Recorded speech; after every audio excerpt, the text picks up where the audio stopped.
چین کی کسی بھی حرکت کا سخت جواب دینے فوج کو آزادی۔ وزیر دفاع کی صدارت میں فوج کے تینوں سربراہان اور اعلیٰ عہدیداروں کا اجلاس۔ فضائی اور بحری سرگرمیوں پر بھی نظر۔ چین کے ساتھ 3500 کلومیٹر طویل سرحد پر متعین مسلح افواج کو چین کی جانب سے کسی بھی اقدام کا منہ توڑ جواب دینے کی مکمل آزادی دی گئی ہے۔ وزیر دفاع راج ناتھ سنگھ نے اعلیٰ فوجی عہدیداروں کے ساتھ مشرقی لداخ کی صورتحال کا جائزہ لیا۔ ہندوستان نے پہلے ہی چین کے ساتھ سرحد پر، جہاں 15 جون کو لداخ کی گلوان وادی میں چینی فوجیوں کے حملے میں 20 ہندوستانی سپاہی ہلاک ہو گئے تھے، کسی بھی صورتحال سے نپٹنے کے لیے لڑاکا جیٹ طیاروں کو متعین کیا ہے اور ہزاروں کی تعداد میں اور زائد دستے بھی وہاں بھیجے گئے ہیں۔ 45 سال میں پہلی مرتبہ پیش آئے اس بدترین تصادم کے بعد دونوں ممالک کے درمیان تناؤ میں اضافہ ہو گیا ہے۔ چین کی سرگرمیوں پر سخت نظر رکھی جائے گی۔ یہی نہیں بلکہ اس کی فضائی اور سمندری سرگرمیوں کا بھی جائزہ لیا جائے گا۔ گلوان وادی کے واقعے کے بعد ہندوستانی فوجیوں کو واضح کیا گیا ہے کہ وہ زمانہ قدیم سے چلے آ رہے طریقہ کار پر عمل نہ کریں، جہاں اسلحہ کے استعمال پر پابندی تھی۔ مسلح افواج سے کہا گیا ہے کہ وہ چین کی کسی بھی غلط حرکت کا منہ توڑ جواب دے۔ سرحد کی حفاظت کے لیے سخت رویہ اختیار کیا جا رہا ہے۔ گلوان وادی کے تصادم میں 20 فوجی ہلاک اور 74 زخمی ہوئے تھے۔ دونوں ممالک کے درمیان سرحدی تناؤ کو کم کرنے کے لیے 1996 اور 2005 میں 2 معاہدے کیے گئے تھے، جس میں کہا گیا تھا کہ سرحد پر کسی قسم کے ہتھیار کا استعمال نہیں کیا جائے گا۔ تاہم گلوان وادی واقعے کے بعد ہندوستان نے فیصلہ کیا ہے کہ اس پابندی کو ختم کر دیا جائے گا۔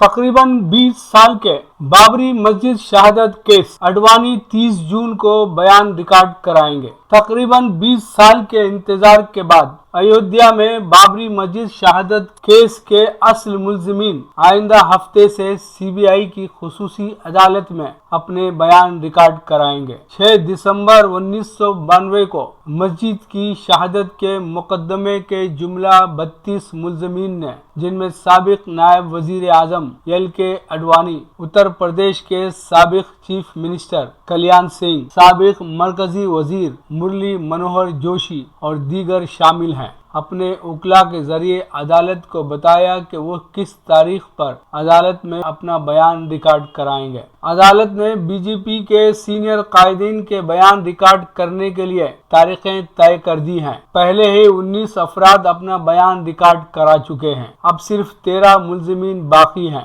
اڈوانی نے بتایا کہ وہ 30 جون کو اپنا بیان ریکارڈ کرائیں گے۔ مرلی منوہر جوشی 1 جولائی کو اور کلیان سنگھ 2 جولائی کو اپنا بیان ریکارڈ کرانے والے ہیں۔ تمام ملزمین کا بیان فوجداری دفعہ 313 کے تحت ریکارڈ کیا جائے گا۔ عدالت نے CBI کے گواہوں کے بیانات ریکارڈ کر لیے ہیں۔ سپریم کورٹ نے CBI کی خصوصی عدالت کو ہدایت دی تھی کہ وہ 18 اپریل تک مقدمے کی سماعت مکمل کر لے، لیکن لاک ڈاؤن کی وجہ سے جج نے اس میں توسیع کرنے کی اپیل کی تھی۔ اس پر عدالت بالا نے 31 اگست تک مقدمے کی سماعت مکمل کرنے کی ہدایت دی ہے۔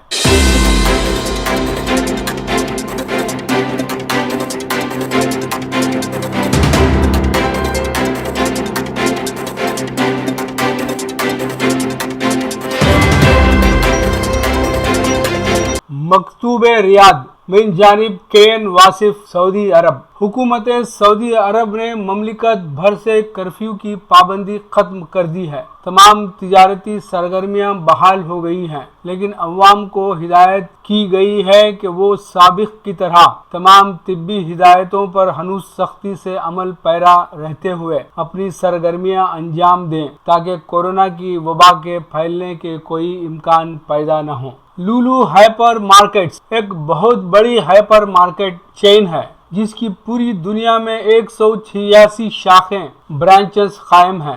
لولو ہائپر مارکیٹس میں مختلف عنوانات سے فیسٹیولز کا سلسلہ سال بھر جاری رہتا ہے۔ اس میں مینگو فیسٹیول ایک مقبول فیسٹیول ہے۔ لولو مارکیٹس اس فیسٹیول کے لیے دنیا بھر سے کوئی 100 سے زائد اقسام کے آم شائقین کے لیے مہیا کراتا ہے۔ اس سال کے مینگو فیسٹیول کا افتتاح جمعرات کو سفیر ہند برائے سعودی عرب ڈاکٹر اوصاف سعید کے ہاتھوں عمل میں آیا۔ اوصاف سعید نے لولو ہائپر مارکیٹس کے اس اقدام کی ستائش کی کہ انہوں نے مینگو فیسٹیول کے افتتاح کی تقریب کو زوم کے ذریعے انجام دینا طے کیا۔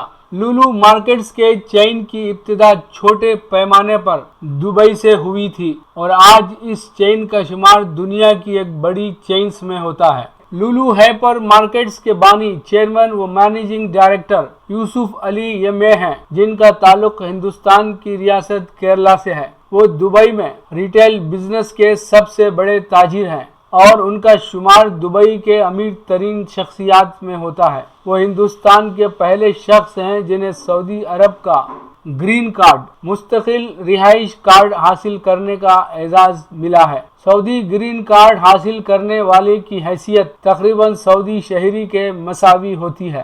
لولو ہائپر مارکیٹس کے ایشیا، یورپ اور افریقہ میں فی الحال 186 برانچز ہیں اور اس کی نئی شاخوں کے قائم ہونے کا سلسلہ جاری ہے۔ لولو ریٹیل گروپ ایشیا کا سب سے وسیع اور مشرق وسطیٰ کا سب سے بڑا گروپ ہے۔ منکسر المزاج یوسف علی نے اس گروپ کی ابتدا سن 2000 میں دبئی سے کی تھی۔ صرف 20 سال کے عرصے میں اس کی شاخیں آدھی سے زیادہ دنیا میں پھیل گئی ہیں۔ یوسف علی کا شمار ہندوستان کی قابل فخر شخصیات میں ہوتا ہے۔ وہ کسی بھی فلاحی کام میں بے دریغ مالی امداد کرنے کے لیے بھی مشہور ہیں۔ لیجیے اب پیش ہے ہمارا پروگرام وقفہ ادب۔ وقفہ ادب میں جناب لال جانی پرواز کو سماعت فرمائیں۔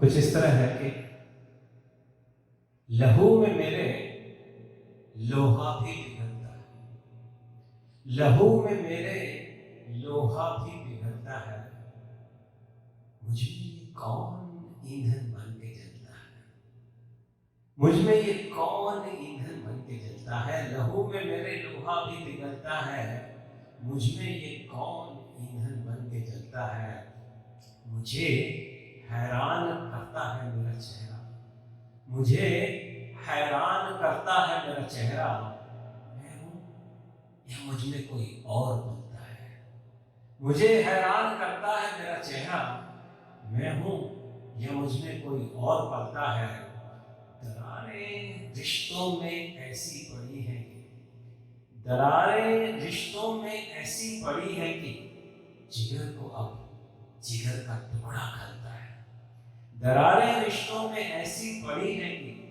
جگر کو اب جگر کا ٹکڑا کھلتا ہے، سلاتا ہوں جسے میں رات بھر وہ خواب، سلاتا ہوں جسے میں رات بھر وہ خواب، سویرے پھر سے اٹھ کر آنکھ ملتا ہے، سلاتا ہوں جسے میں رات بھر وہ خواب، سویرے پھر سے اٹھ کر آنکھ ملتا ہے، لگا ہے اصلی چہرہ ڈھونڈنے میں، لگا ہے اصلی چہرہ ڈھونڈنے میں وہ، سو اپنا آئینہ ہر دن بدلتا ہے، سو اپنا آئینہ ہر دن بدلتا ہے۔